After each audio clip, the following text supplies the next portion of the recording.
Hi, today we are going to be learning how to play the G7 chord on the ukulele. I'm an elementary school music teacher, and for my own personal students, I prefer that they learn F chord before G7 chord, so I would recommend that for you as well.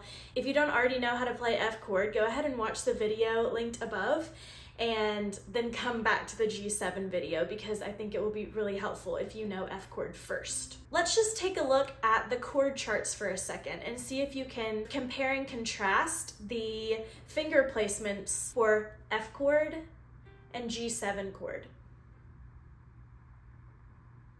Hopefully you notice that one of the fingers is the same. Your pointer finger is the same. It's going to be on the E string first fret for both the F chord and the G7 chord. Your middle finger on F chord is on the G string second fret, and it moves to the C string second fret for G7 chord.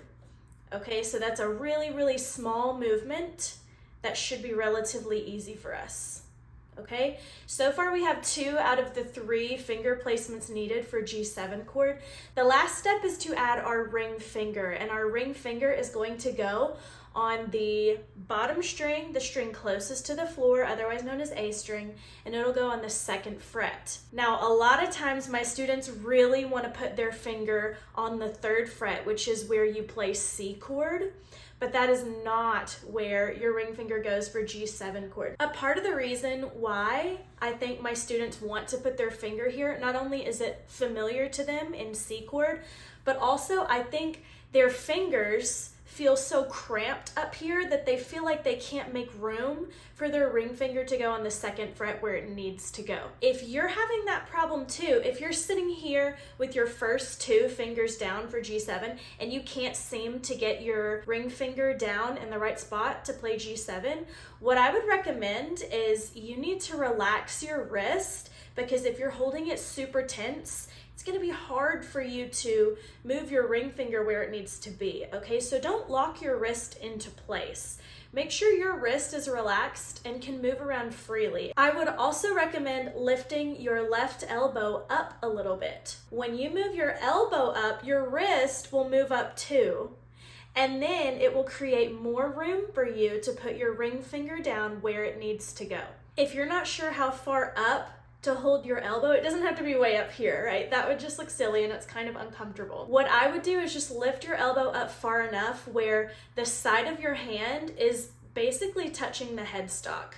It's touching the headstock of your ukulele.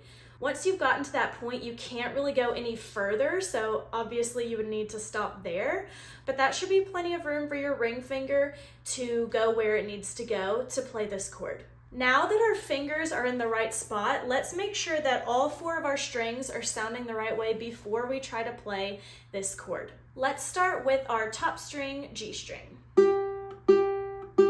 This is what G string should sound like. If yours is sounding a little muffled, you're probably reaching too far with your middle finger and you're accidentally touching that G string when you shouldn't be. Now let's play our next string, our C string. This is what your C string should sound like. If your C string sounds like this, that's because your middle finger is just touching the string. It's not actually pressing the string down into the fretboard. So make sure your middle finger is pressing that string all the way down, and then your string should sound like this. All right, next string is our E string. E string should sound like this. Now, if your E string is sounding like this, there could be 2 different problems going on, okay? Either one, which I think is more likely, your middle finger is accidentally touching that string and it shouldn't be. So make sure it's lifted up, tall and curved. It's reaching over that string so that it doesn't accidentally touch it. If you've already tried that and it's still getting that weird muffled sound, that's because your pointer finger needs to press down harder into the fretboard. This is what your E string should sound like. All right, one more string to test before we can play our chord. The bottom string, A string, should sound like this. If If your A string is sounding like this, your ring finger needs to press harder into the fretboard, like this. Now, if your A string sounds like this, that's because your finger's in the completely wrong place, okay? If it sounds like this, then your ring finger is on the 3rd fret instead of the 2nd fret. So it's in the C chord position instead of the G7 chord position. So this is what your last string should sound like, your A string. All right, let's play one string at a time. Here we go. Play that with me. Here we go. One more time. Hopefully all of your strings are ringing out fully. You can hear each sound individually. Now let's play it all together at the same time. One strum. Here we go.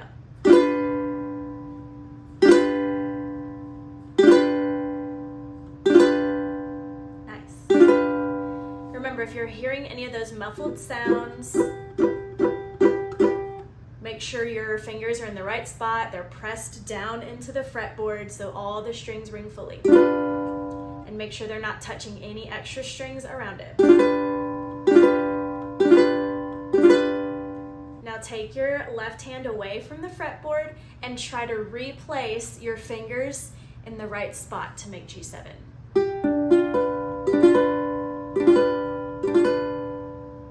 Okay, one more time. Take your left hand away and put it back.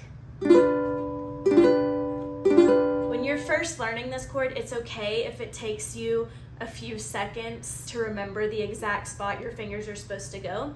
For most of us learning this chord, this is probably your first chord that uses 3 fingers, so it's a lot to remember, it honestly is. But you can do it and you will get used to it the more you play it. Let's play 4 G7s in a row. 1, 2, ready, go.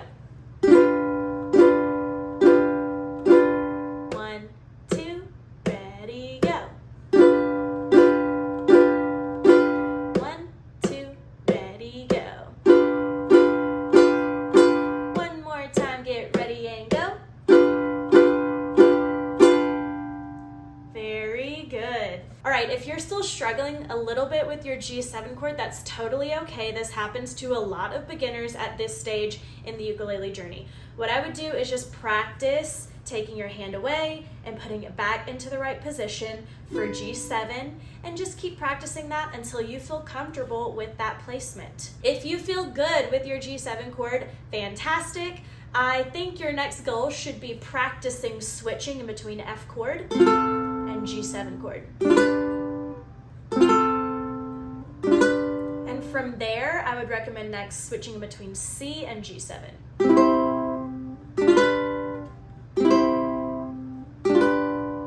All right, thanks so much for watching and happy playing. Bye.